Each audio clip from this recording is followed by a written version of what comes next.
Morning students. देखिए आज हम आगे पढ़ते हैं। ये अध्याय में जो संघीय कार्यपालिका वाला अध्याय है उसी में आगे बढ़ते हैं। राष्ट्रपति की आपातकालीन शक्तियाँ। तो भारतीय संविधान के अनुच्छेद 352, 356 और 360 में आपातकालीन शक्तियों का वर्णन किया गया है।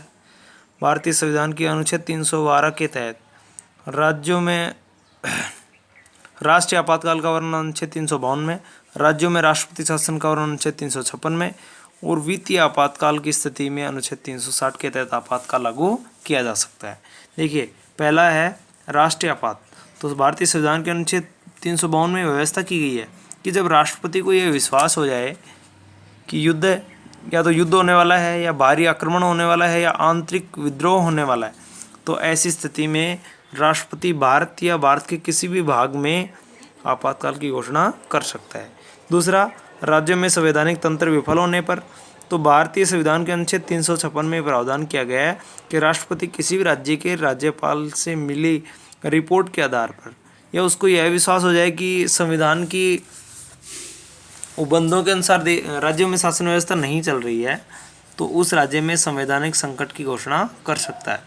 ऐसी घोषणा करने के 2 महीने के भीतर उसको संसद के सामने रखा जाएगा, जहां संसद के दोनों सदन लोकसभा और राज्यसभा दोनों इसका अनुमोदन कर देंगे, तो यह आगे लंबे समय तक लागू रहेगा, अन्यथा इसको ख़त्म किया जा सकता है। तो किसी भी परिस्थिति में ये जो आपातकाल है वो 3 साल से ज़्यादा लागू नहीं किया जा सकता। फिर वित्तीय आपातकाल। तो भारतीय संविधान के अनुच्छेद 360 में प्रावधान किया गया है कि यदि राष्ट्रपति को विश्वास हो जाए कि भारत या भारत के किसी भी भाग का वित्तीय स्थायित्व संकट में है, ऐसी स्थिति में वह देश के किसी भाग में आपातकाल की घोषणा कर सकता है। ये जो घोषणा है ये 2 महीने के अंदर संसद से अनुमोदन करवाना आवश्यक है। वित्तीय आपातकाल के समय सभी अधिकारियों, जिसमें न्यायाधीश भी शामिल है, उनके वेतन में कटौती की जा सकती है। देश में अब तक कभी भी वित्तीय आपातकाल लागू नहीं किया गया। अब आगे एक और प्रश्न बनता है। यहाँ से देखिए एक प्रश्न है कि प्रधानमंत्री की भूमिका या उत्तरदायित्वों का वर्णन कीजिए, अर्थात प्रधानमंत्री के कार्यों का वर्णन कीजिए। तो पहला काम क्या है प्रधानमंत्री? देखिए राष्ट्रपति और मंत्रिपरिषद के बीच संचार का माध्यम, यानी राष्ट्रपति द्वारा दी गई सूचना तो किसको देगा? मंत्रिपरिषद को, और मंत्रिपरिषद द्वारा दी गई सूचना किसको देगा?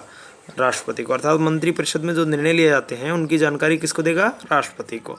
देखिए ये लिखा हुआ है, प्रधानमंत्री राष्ट्रपति और मंत्रिपरिषद के बीच संचार माध्यम का काम करता है। सार्वजनिक महत्व के जो मामले हैं राष्ट्र के प्रधान यानी राष्ट्रपति से केवल प्रधानमंत्री के माध्यम से ही संपर्क स्थापित किया जा सकता है। वहीं राष्ट्रपति को प्रधानमंत्री के निर्णयों से मंत्रिपरिषद के निर्णयों से कौन परिचित करवाता है? प्रधानमंत्री। वहीं राष्ट्रपति के परामर्श को वह किस तक पहुंचाता है? मंत्रिपरिषद तक पहुंचाता है। फिर मंत्रियों के बीच विभागों का बंटवारा, तो प्रधानमंत्री कैबिनेट सचिवालय के माध्यम से विभिन्न जो मंत्रालय हैं उन मंत्रालयों में विभिन्न कार्यों का बंटवारा करता है, यानी मंत्री लोग जो हैं किसको कौन सा विभाग दिया जाएगा, ये सारा विभागों का वितरण कौन करता है? प्रधानमंत्री करता है। फिर मंत्रालयों का प्रभारी, प्रधानमंत्री कुछ भाग अपने पास रखता है, कुछ विभाग अपने पास रखता है जिनका आवंटन मंत्रियों को नहीं किया गया है, वह विभाग अपने पास रख लेता है। और जिन विभागों का आवंटन कर दिया गया है वो तो उसका नेता तो जो मंत्री बनाया जाएगा, जैसे रेल मंत्री है तो रेल विभाग सारा उसके पास होगा। फिर मंत्रिमंडल का नेता, प्रधानमंत्री मंत्रिमंडल की विभिन्न बैठकों का आह्वान करता है और उन बैठकों की अध्यक्षता भी करता है। इन बैठकों में क्या काम करना है, क्या विचार विमर्श करना है, उसका निर्धारण प्रधानमंत्री के द्वारा ही किया जाता है। फिर संसद और कैबिनेट के बीच एक कड़ी है। प्रधानमंत्री संसद और कैबिनेट के बीच संपर्क सूत्र के रूप में काम करता है। वह संसद में सरकार की ओर से मुख्य प्रवक्ता होता है। विभिन्न विषयों पर वो प्रतिपक्ष के द्वारा लगाए गए जो आरोप हैं उनका जवाब देता है।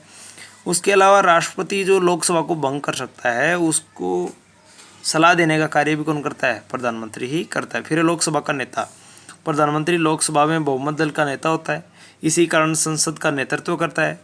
ऐसी परिस्थिति में जब प्रधानमंत्री लोकसभा का सदस्य न होकर राज्यसभा का सदस्य हो तो वह औपचारिक रूप से यानी नाम मात्र का लोकसभा में अपने दल का नेता नहीं होता, लेकिन व्यवहार में लोकसभा को नेतृत्व वही देता है। फिर सरकार के प्रतिनिधि के रूप में, तो प्रधानमंत्री विभिन्न प्रतिनिधिमंडलों, उच्च स्तरीय बैठकों, अंतर्राष्ट्रीय संगठनों में भारत का प्रतिनिधित्व करता है।